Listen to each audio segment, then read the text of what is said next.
आप सभी का एक बार फिर से स्वागत है राजकीय महाविद्यालय चौमेला में। मैं आपके लिए आज विवाह के भेद लेकर आया हूँ।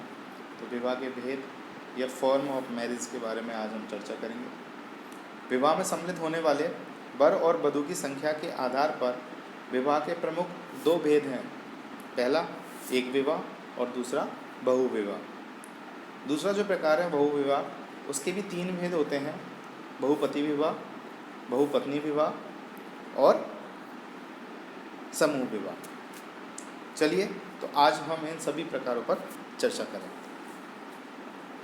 सबसे पहले हम विचार करेंगे एक विवाह पर। एक विवाह से तात्पर्य है एक समय में एक व्यक्ति एक ही स्त्री से विवाह करे। कुछ लोग एक पत्नी की मृत्यु हो जाने या तलाक हो जाने पर भी दूसरी स्त्री से विवाह न करने को वास्तविक एक विवाह मानते हैं। ऐसे एक पत्निक विवाह को केवल एकल विवाह कहते हैं। कुछ विद्वान ऐसी परिस्थितियों में दूसरा विवाह कर लेने पर भी उसको एक विवाह ही मानते हैं, क्योंकि पुरुष एक समय में एक से अधिक स्त्रियां नहीं रख सकता है। एक पत्नी या पति की मृत्यु होने पर पति या पत्नी को कुछ समाजों में दूसरा विवाह करने की छूट होती है। इस प्रकार के विवाह को क्रमिक एकल विवाह कहते हैं। तो आपको समझ में आ गया, जब एक बार शादी हो जाने के बाद तलाक या मृत्यु हो जाने के बाद भी शादी नहीं करते हैं तो ऐसे विवाह को तो केवल एकल विवाह कहते हैं। और यदि पति या पत्नी की मृत्यु हो जाने पर या तलाक हो जाने पर दोबारा विवाह कर सकते हैं, उस स्थिति को हम क्रमिक एकल विवाह कहते हैं। बोर्नियो के इवान और अमेरिकियों तथा भारत की खासी, संथाल, कदार आदि जनजातियों में एक विवाह की प्रथा प्रचलित है। एक विवाह बहुविवाह का संबंध व्यक्ति से न होकर समाज से है, अर्थात कोई व्यक्ति नहीं वरन समाज की एक विवाही या बहुविवाही होता है। इस संदर्भ में लुसिमेर ने ये कहा है कि एक विवाही और बहुविवाही शब्द विवाह या समाज के लिए प्रयुक्त होते हैं, व्यक्तियों के लिए नहीं। निष्ठाहीन पति या कामाचारी व्यक्ति को बहुविवाह कहना भाषा के साथ खिलवाड़ करना है, यद्यपि कुछ लोग ऐसा करते हैं। जहाँ स्त्री व पुरुष की संख्या करीब समान होती है, वहाँ साधारणतः एक विवाह का प्रचलन होता है, यद्यपि ऐसा सदा ही आवश्यक नहीं है। उद्विकासियों ने एक विवाह को परिवार एवं विवाह के उद्विकास का अंतिम चरण माना है। वर्तमान सभ्य समाज में विवाह के विभिन्न भेदों में एक विवाह को सर्वोच्च प्रतिमान के रूप में मान्यता प्राप्त है। लगभग सभी देशों में सरकार का झुकाव एक विवाह को प्रतिष्ठित करने की ओर हम देख सकते हैं। अगला जो भेद है वो है बहुविवाह। तो बहुविवाह का पहला जो प्रकार होता है वो होता है बहुपति प्रथा। बहुपति प्रथा बहुविवाह का एक रूप है। बहुविवाह से तात्पर्य एक व्यक्ति का अनेक साथियों से एक ही समय में विवाह होना है। बहुपति विवाह की परिभाषित करते हुए डॉक्टर लिवर्स कहते हैं कि एक स्त्रियों का कई पतियों के साथ विवाह संबंध बहुपति विवाह कहलाता है। मैक्लेलन ही पहला विद्वान था जिसने मानवशास्त्र के सिद्धांतों में बहुपति प्रथा का उल्लेख किया था। बहुपति प्रथा का प्रचलन हमें प्राचीन और अर्वाचीन कई समाजों में देखने को मिलता है। प्राचीन बिट्रोन में भी पिताओं, भाइयों तथा पुत्रों का एक समूह एक स्त्री से विवाह कर लेता था, परंतु संतानें उसी पुरुष के नाम से जानी जाती थी जिसके साथ उस स्त्री का विवाह होता था। बांटू जनजाति, पशुपालक बहिमा, पोलिनेशिया के मार्क्वेशस द्वीप समूह, स्ट्रेवो और सीजर, अरबों, कनारी द्वीप समूह, गाशी, उत्तरी अमेरिका की Alaskan, Eskimo, American Indians, Madagascar, Malaya, जलडमरू मध्य अमेरिका की शोशोनिन तथा श्रीलंका की सिंहली जनजाति में बहुपति विवाह की प्रथा प्रचलित रही है। भारत में तिब्बत, देहरादून, जोनसान बावर परगना तथा शिमला की पहाड़ियों, टिहरी गढ़वाल में रहने वाले खस राजपूतों, नीलगिरी की पहाड़ियों में बसने वाले टोडा एवं कोटा लोगों, लद्दाखी बोटा तथा तमिलनाडु के तियान एवं इरावा तथा मालाबार के नायर आदि लोगों में भी बहुपति प्रथा प्रचलित थी। कश्मीर से लेकर असम तक के क्षेत्र में रहने वाले इंडो आर्यन और मंगोलायड लोगों में भी इस प्रकार का प्रचलन पाया जाता है। बहुपति विवाह के दो रूप होते हैं। एक वह जिसमें एक स्त्री के सभी पति आपस में भाई होते हैं। यह प्रथा तिब्बत में है, अतः मैक्लेलन ने इसे तिब्बती बहुपति प्रथा कहा है। इसे भ्रातक बहुपति प्रथा के नाम से भी पुकारा जाता है। खस, टोडा, एवं कोटा लोगों में भ्रातक बहुपति प्रथा प्रचलित है। प्रिंस पीटर ने लंका के रतनपुरा जिले का अध्ययन करते हुए लिखा है कि वहाँ के सिंगली लोगों में अक्सर दो भाई एक पत्नी के साथ घर बसा कर रहते हैं। इसका एक दूसरा रूप वह है जिसमें पति के बीच परस्पर कोई संबंध नहीं होता। मैक्लेलन ने इसे नायर बहुपतित्व कहा क्योंकि इसका उदाहरण मालवार के नायर लोगों में है।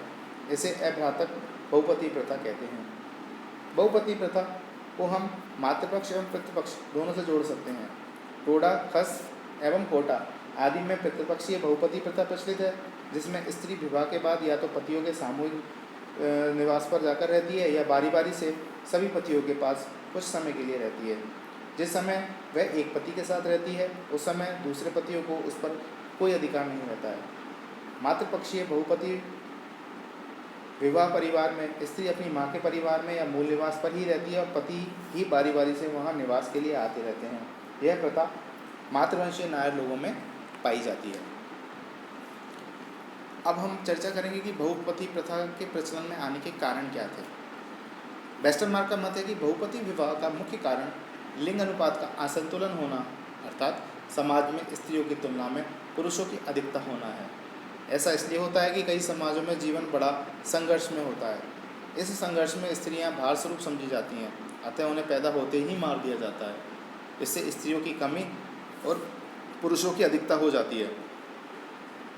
रॉबर्ट विल्फ्रेड का विचार है कि यह मत सदा ही उचित नहीं है, क्योंकि लद्दाख, तिब्बत एवं सिक्किम में स्त्री पुरुष के अनुपात में कोई विशेष अंतर नहीं है और लद्दाख में तो स्त्रियों की संख्या पुरुषों से अधिक है, फिर भी वहाँ बहुपति प्रथा प्रचलित है। समनर, कनिंगम एवं डॉक्टर R.N. सक्सेना ने गरीबी को भी इस प्रथा के लिए उत्तरदायी माना है।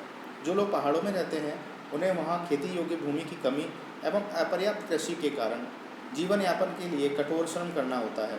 अतः परिवार को चलाने के लिए सभी भाई मिलकर प्रयत्न करते हैं।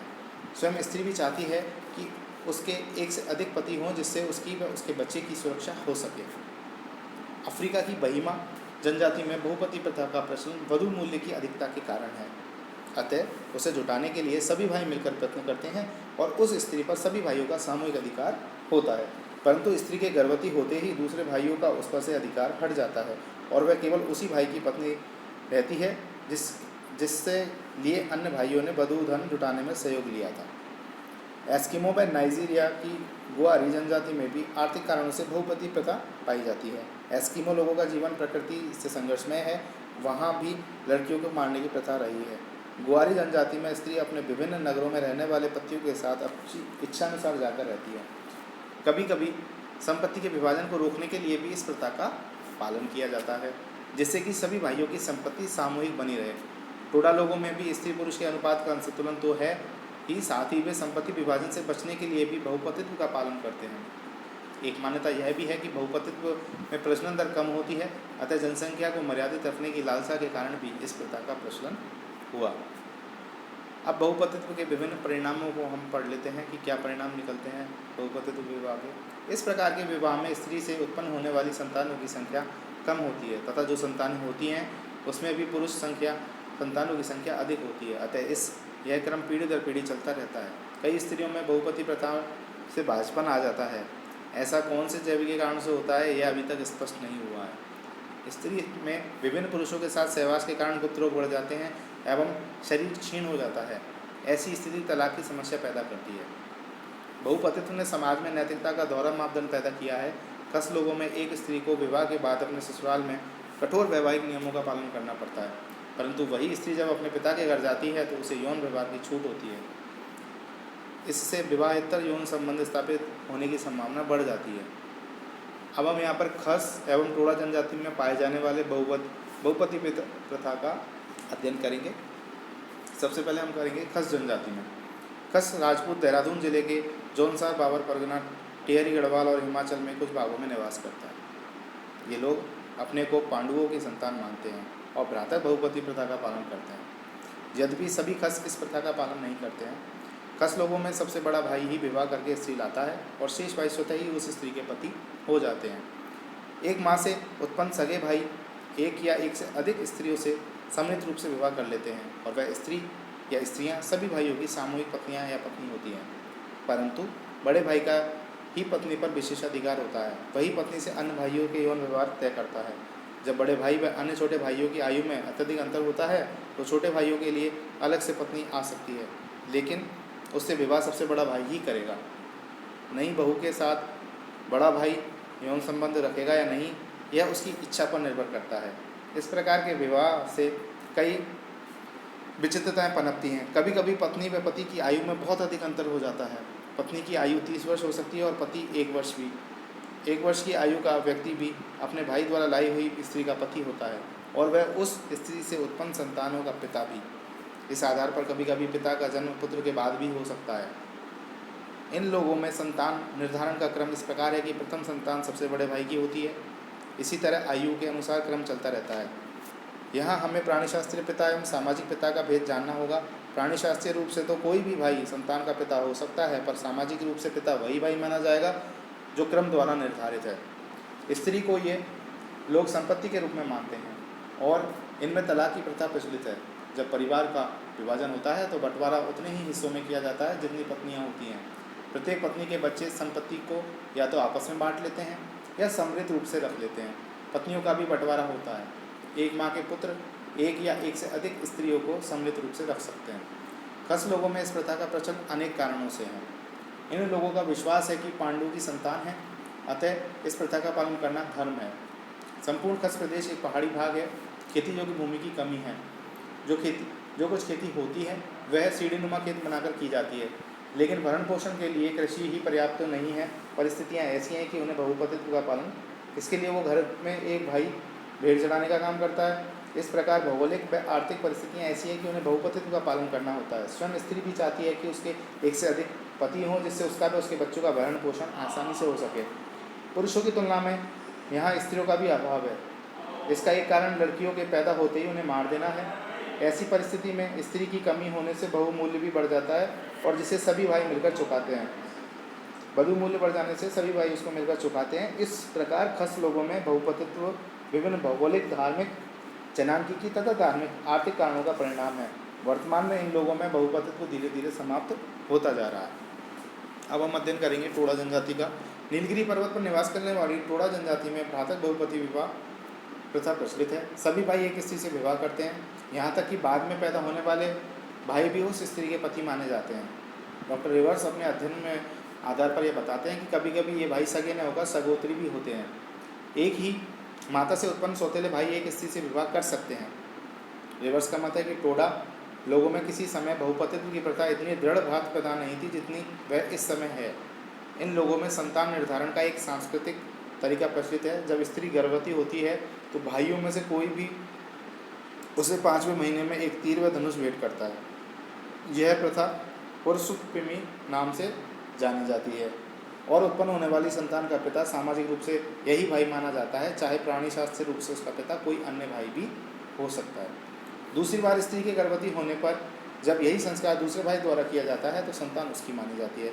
कभी कभी उस भाई की मृत्यु हो जाती है जिसने पुरुषोत्पिमी संस्कार किया था और दूसरे भाई ने वह संस्कार नहीं किया था, तो मरने के बाद उत्पन्न होने वाली संतानें मृत पिता की ही मानी जाती हैं। इस प्रकार संतान का सामाजिक पितृत्व निर्धारण करने में पुरुषोत्पिमी संस्कार का बहुत महत्व है।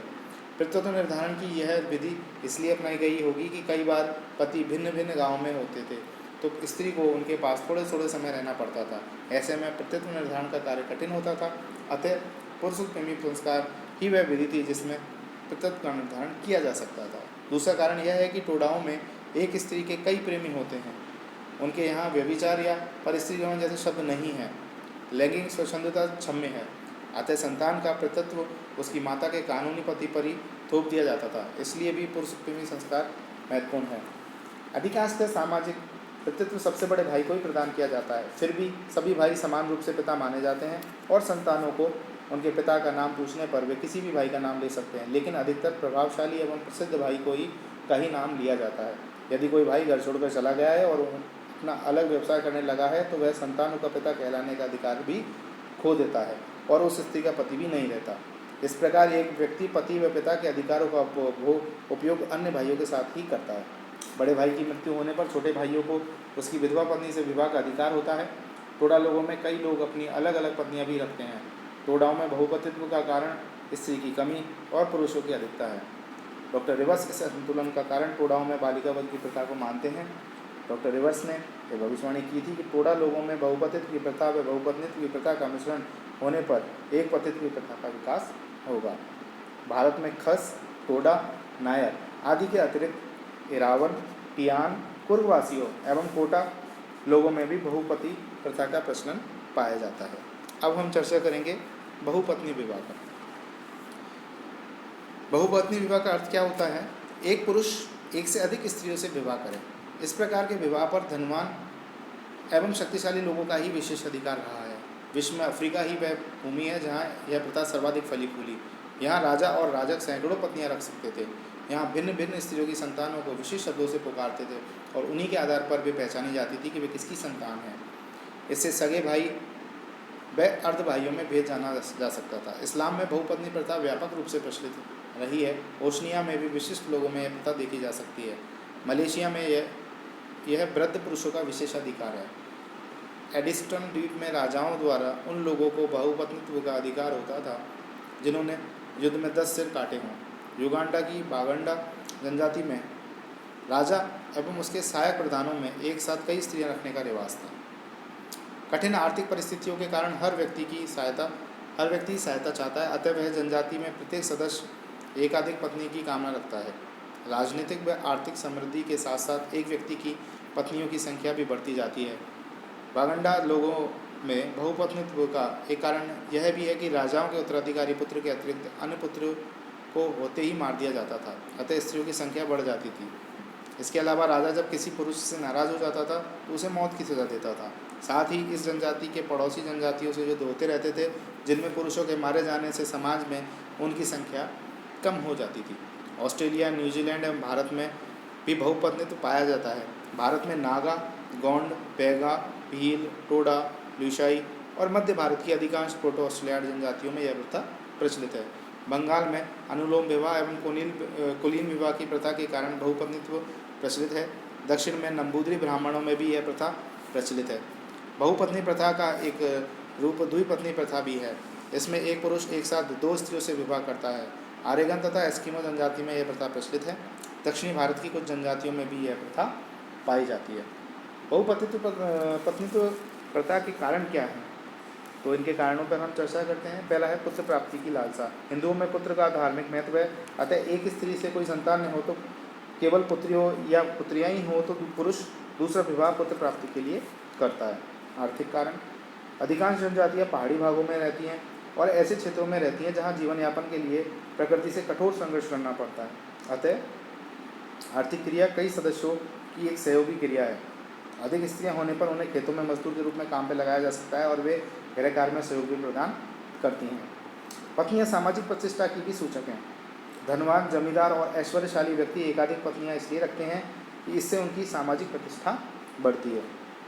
स्त्री पुरुषों के अनुपात में अंतर, जहाँ स्त्रियों की तुलना में पुरुष कम होते हैं वहाँ पुरुष एकाधिक स्त्रियाँ रखते हैं। शिकार, युद्ध एवं साहसिक आर्थिक कार्यों में स्त्रियों की तुलना में पुरुषों के मरने के अवसर अधिक रहते हैं। इससे पुरुषों की संख्या घट जाती है। कुछ लोगों का कहना है कि प्रजनन के समय स्त्रियों के मरने के अवसर अधिक होते हैं, अतः यह कहना उचित नहीं है कि स्त्रियों के मरने के अवसर पुरुषों से कम हैं। जहाँ पर शादी विवाह प्रचलित है वहाँ प्रथा के रूप में एक व्यक्ति को अपनी पत्नी की सभी बहनों से विवाह करना पड़ता है। थोगा जनजाति में एक व्यक्ति अपनी सभी सालियों से विवाह करता है। देवर विवाह भी इसका एक कारण है। एक भाई की मृत्यु पर उसकी विधवा से दूसरे भाई को विवाह करना होता है। इससे भी जीवित भाई की पत्नियों की संख्या में वृद्धि हो जाती है। युद्ध आदि के कारण भी अपहरण करके लाई हुई स्त्रियों से विवाह कर लिया जाता है। इससे भी बहुपत्नित्व विवाह प्रचलन में आया। अफ्रीका की जनजाति में एक स्त्री वर्ष में कई बार अपने पिता के घर जाती रहती है। ऐसे अवसर पर पुरुष पर घर के कार्य की देखभाल का भार आ जाता है, अतः वह एक से अधिक पत्नियां रखता है जिससे घर गृहस्थी में बच्चों की देखरेख उचित प्रकार से हो सके। शरीरे लोगों में एक कहावत है, एक पत्नी का अर्थ है कोई पत्नी नहीं होना, या एक पत्नी का अर्थ है एक आँख होना। उपयुक्त कारणों के अतिरिक्त वेस्टर्न मार्क ने अपनी पुस्तक हिस्ट्री ऑफ वुमेन मैरिज में बहुपत्नित्व के कुछ कारण बताए हैं। जंगली जातियों में यह विश्वास है कि स्त्री के गर्भवती होने पर तथा जब तक बच्चा दूध पीता है तब तक पति को पत्नी के साथ सहवास नहीं करना चाहिए, अतः इस बाधित ब्रह्मचर्य के कारण उनमें दूसरा विवाह करने की प्रथा प्रचलित हुई। जंगली जनजातियों में पुरुषों की तुलना में स्त्रियां शीघ्र वृद्ध हो जाती हैं और यौवन ढल जाता है, अतः पुरुष दूसरा विवाह करता है। विविधता की इच्छा के कारण भी बहुपत्नित्व पाया जाता है। मोरक्को के एक मुसलमान से जब यह प्रश्न किया गया कि तुम एक विवाह से संतुष्ट क्यों नहीं हो, इसका उसने उत्तर दिया कि हमेशा मछली खाकर नहीं रहा जा सकता। जंगली जनजातियों में जीवन यापन कठिन होने से अधिक संतानों का होना आवश्यक है, जिससे परिवार का भरण पोषण सरलता से हो सके। इसलिए कई पत्नियों से विवाह करके अधिक संतानें पैदा की जाती हैं। इसके अतिरिक्त पुरुषों की काम वासना पूर्ति के लिए बहुपत्नी विवाह द्वारा अपना दायरा परिवार तक ही सीमित कर लिया जाता है। बहुपत्नित्व के अनेक कारण व लाभ होने के बावजूद भी यह प्रथा परिवार में संघर्ष, मनमुटाव, ईर्ष्या व वैमनस्यता के लिए उत्तरदायी है। कई स्त्रियों के होने के कारण अधिक संतानें होने पर कभी कभी उनका भरण पोषण परिवार का बोझ बन जाता है। स्पष्ट है कि जनजातियों में बहुपत्नी विवाह का प्रचलन विशिष्ट परिस्थितियों का परिणाम है, परंतु वर्तमान में परिस्थितियां बदल चुकी हैं। विशाल परिवार का निर्वाह आर्थिक कठिनाइयों के कारण मुश्किल हो गया है। साथ ही जनजातीय लोगों के पास कृषि योग्य भूमि की भी कमी हो गई है।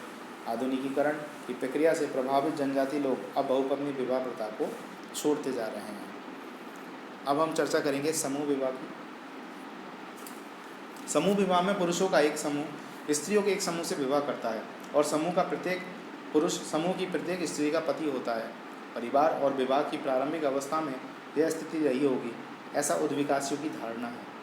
यह प्रथा ऑस्ट्रेलिया की जनजाति में पाई जाती है, जहाँ एक कुल की सभी पुत्रियाँ दूसरे कुल की भावी पत्नियाँ समझी जाती हैं।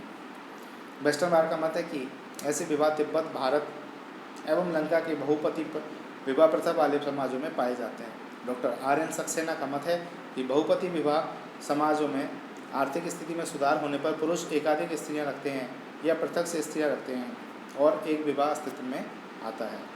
टोडा लोगों में बहुपतित्व एवं बहुपत्नित्व का सम्मिश्रण हो रहा है, क्योंकि उन्होंने बालिकावध की प्रथा को त्याग दिया है, अतः स्त्रियों की संख्या बढ़ रही है। यदि हम समूह विवाह का प्रयोग इस अर्थ में करें तो यह सूचित करता है कि समूह का प्रत्येक पुरुष दूसरे समूह की प्रत्येक स्त्री का पति हो तथा उत्पन्न संतानों को भी संपूर्ण समूह की संतान समझा जाता हो, न कि किसी एक माता पिता की विशेष की। तो इस प्रकार के विवाह के उदाहरण विश्व में कहीं नहीं हैं। मलेशिया में समुदाय की समस्त युवा स्त्रियां वृद्ध पुरुषों द्वारा हत्या ली जाती हैं। तो दोस्तों, आज हमने विवाह के भेद पढ़े। हमने एक विवाह, बहु विवाह में हमने बहुपति विवाह, बहुपत्नी विवाह और समूह विवाह का अध्ययन किया। मैं उम्मीद करता हूँ कि आपको काफ़ी रोचक लगा होगा और आपको ये समझ भी आए होंगे। धन्यवाद।